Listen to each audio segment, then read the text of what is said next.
Personal லைஃப்பில் பார்த்திங்கன்னா வந்து ஒரு ஸ்மோக்கிங் ஹேபிட் உள்ளவர். எனக்கு ஒரு 5 வயசு இருக்கும்போது எங்கள் வீட்டு எதிர்க்க பழவந்தாங்களே எதிர்க்க வந்து ஒரு மலையாள ஃபேமிலி இருந்தாங்க.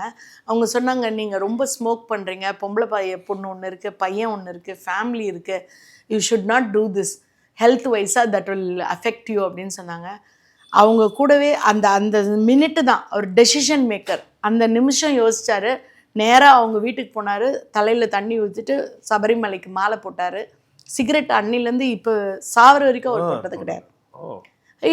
அது ஸோ எங்கள் ஃபேமிலியில் பார்த்தீங்கன்னா என் தம்பிக்கு எந்த பேட் வைசஸும் கிடையாது, எனக்கு எந்த பேட் வைசஸும் கிடையாது.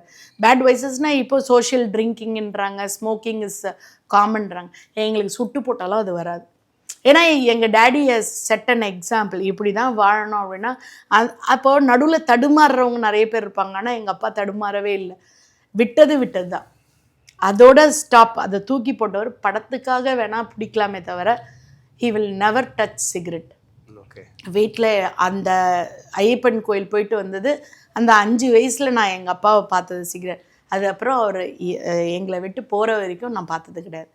அதை அப்படியே வந்து இப்போ என் தம்பி ஃபாலோ பண்ணுறான், எங்கள் பசங்க ஃபாலோ பண்ணுறாங்க, எங்கள் ஃபேமிலி ஃபாலோ பண்ணுது. ஸோ அந்த கான்ஃபிடென்ஸ், இது நமக்கு தேவையில்லை, இதை தூக்கி போடணும்னு நினச்சா தூக்கி போட்டது தான். அதுக்கப்புறம் no turning back or regretting for that.